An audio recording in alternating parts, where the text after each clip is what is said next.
The Boy Who Came Back from Heaven, a True Story, is this best-selling 2010 book that tells the story of when Alex Malarkey went to heaven.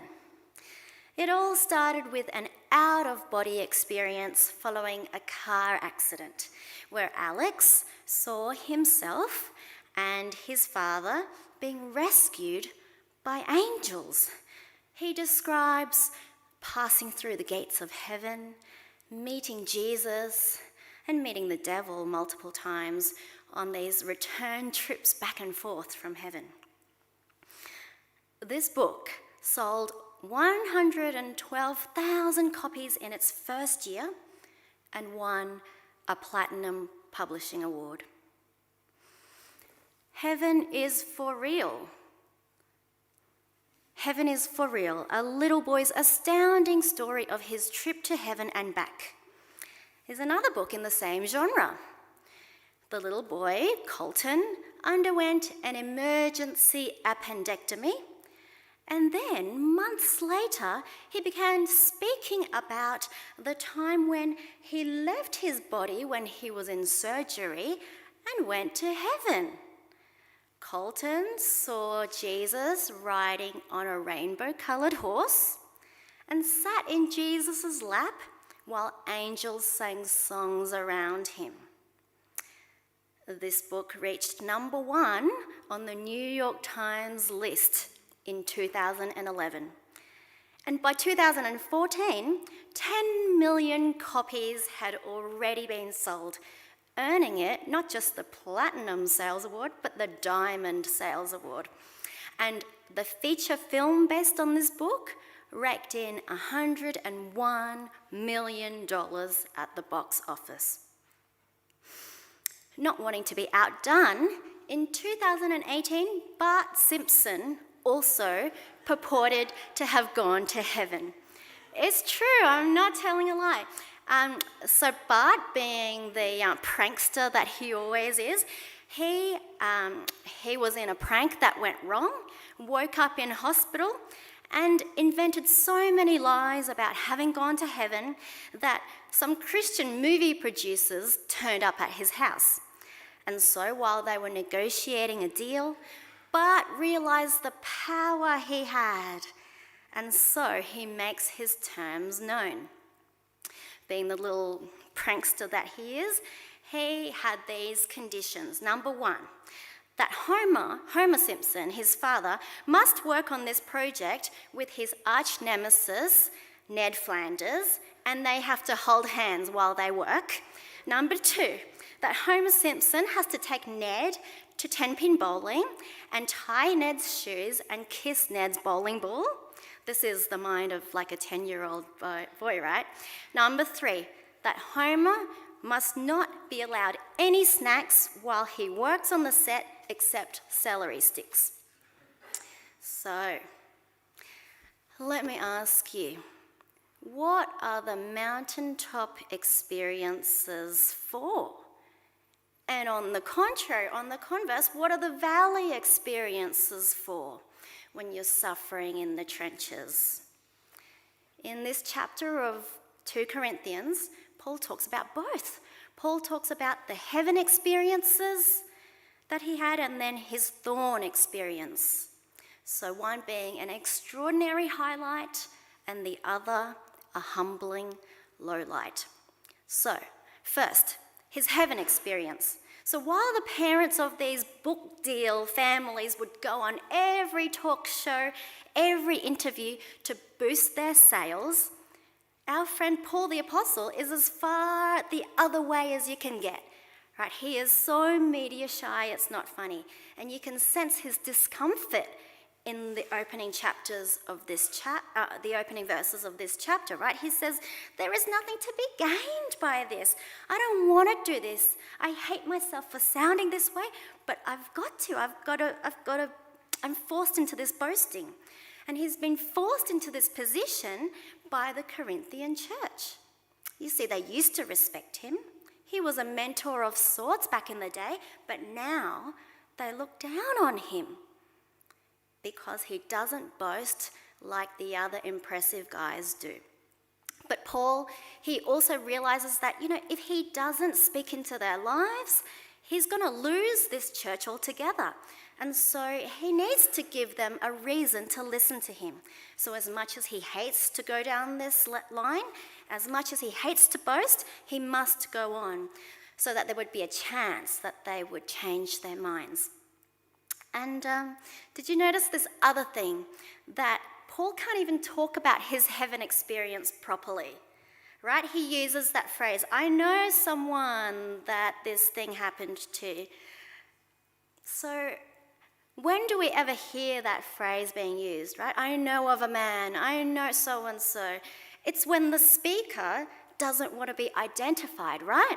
It's like saying, oh, I have this really embarrassing question, but it's not my question. It's, a friend of a friend wants to know.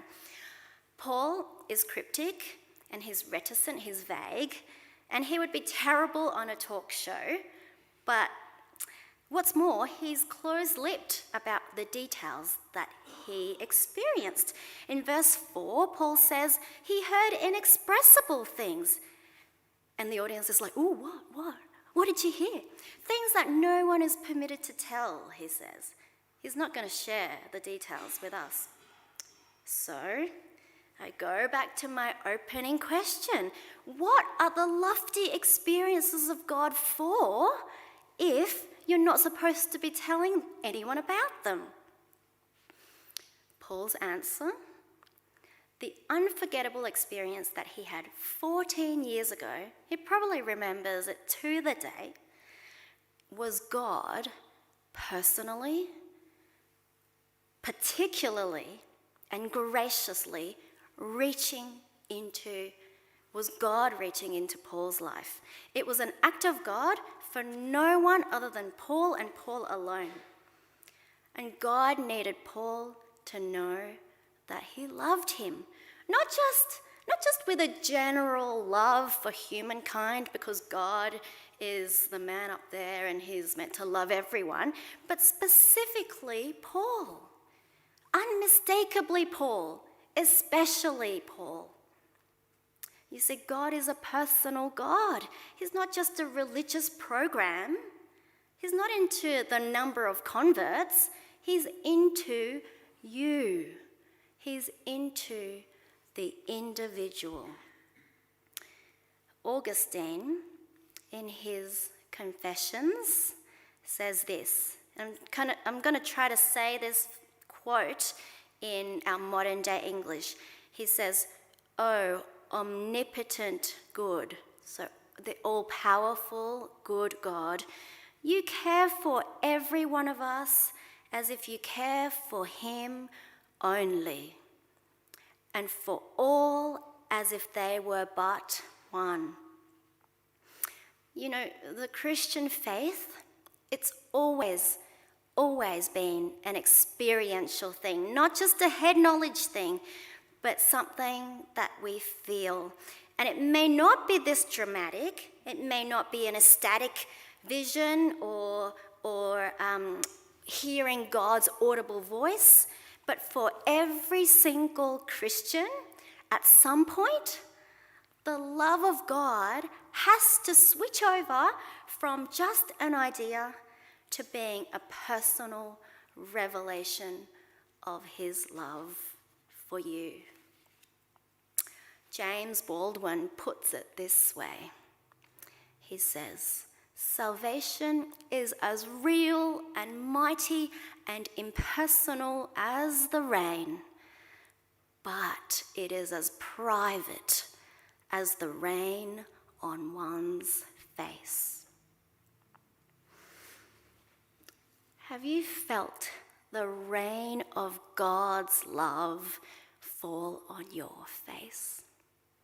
Have you received the death of Jesus, not just for the sins of the whole world, not just for general humanity, but for you, specifically for you, to cover over your sin, to bring you into a right relationship with God? Have you ever asked for the resurrection power of Jesus to change your life. So, to recap, what are summit experiences for? They are to assure us that God loves even you, even me. But before we leave this summit experience, I need to mention another implication that comes out of the passage, and that is that there is no place for any Christian leader to boast about their personal experiences with God, to make you feel bad or to make you feel inadequate, that you haven't experienced the same things.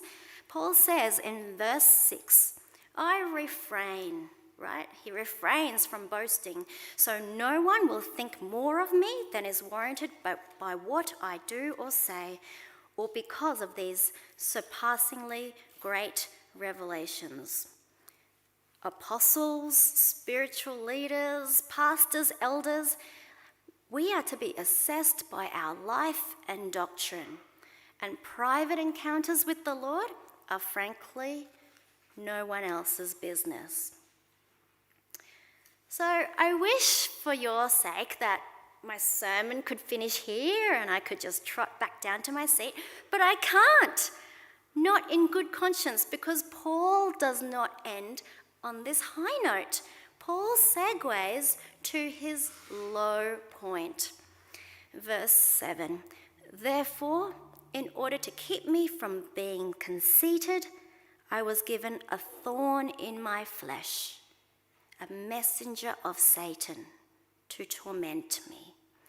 3 times I pleaded with the Lord to take it away from me.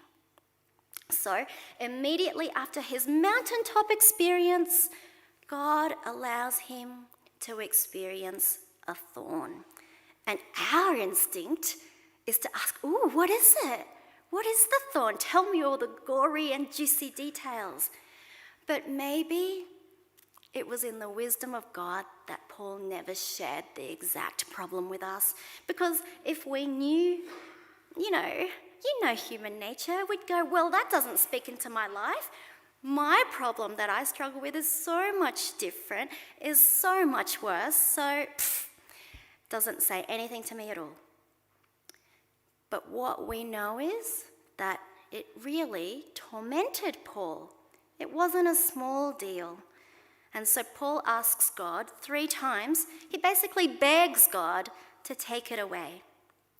And what answer does he get? He gets this nice, fluffy, fridge magnet kind of quotable quote. He gets this: my grace is sufficient for you, for my power is made perfect in weakness. And this is a really weird answer.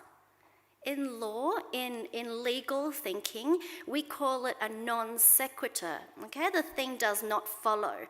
And I sat with this verse for a long time this week, just scratching my head over it, because it seems not to answer Paul's question.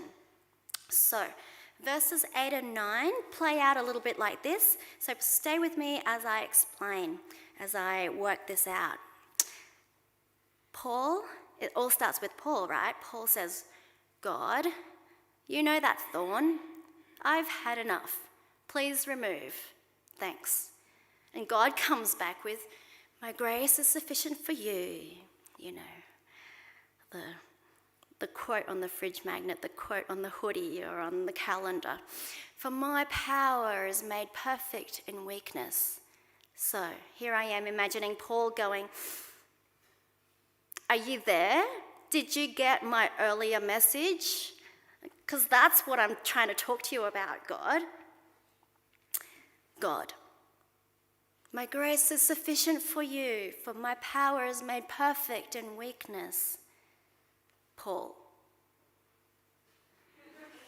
Listen, God, I'm trying to talk to you about the thorn. He's writing in caps. I would be doing that too. Why are you going on about your grace? I'm talking about thorn. You're talking about grace. I do not feel heard when you do that to me, God. That is off topic.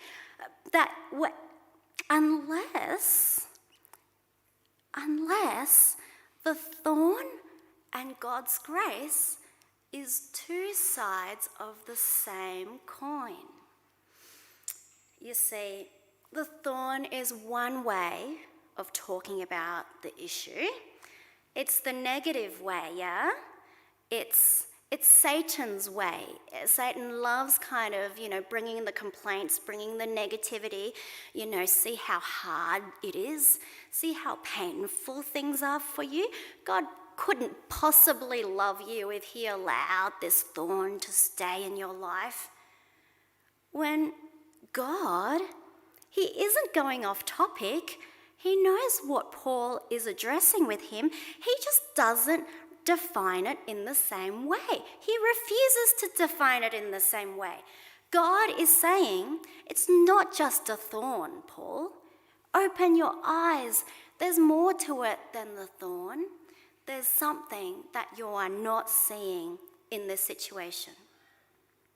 God could be saying, look, Paul, if you keep focusing on the thorn, you will miss the abundant lavishings of grace that I am pouring into this situation for you to deal with it. Or Paul could even be saying, Paul, the thorn is my grace. The actual painful, annoying, niggling, painful thorn, it's going to make you holy. It's going to make you stronger. It's going to make you more patient. It's going to make you have empathy for other people who are going through even harder things. It's going to make you so much more beautiful in my eyes. You see, most people think that we are more impoverished because of our hardships. We say, if only God would remove all these thorns, if only God would take it away, then we'd shine. Then we'd be the best versions of ourselves. But do we really think that? Do we think that about other people? Do we really think that about other Christians that we admire?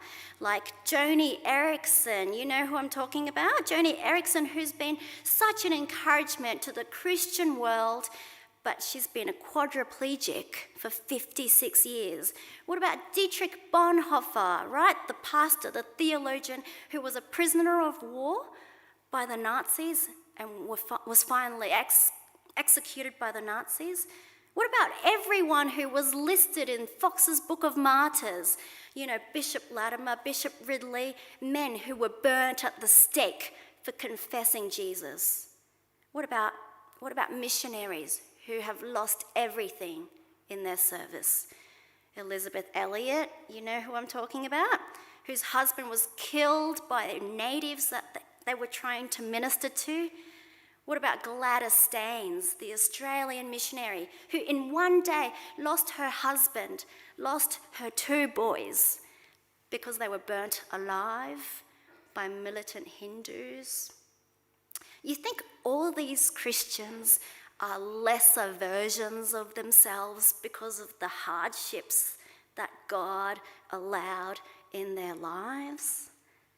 I don't think so. They are the improved versions of themselves. Their thorns enhanced their faith, and we're all blessed to know of their stories. And that is why Paul can end like this. For when I am weak, then I am strong. That's the only reason why that verse makes sense.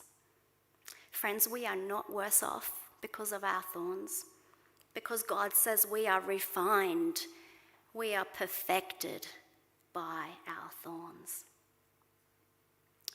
And that goes for you. That goes for your diagnosis, your degenerative condition, your unexplained medical condition, your mental illness that you battle with every day.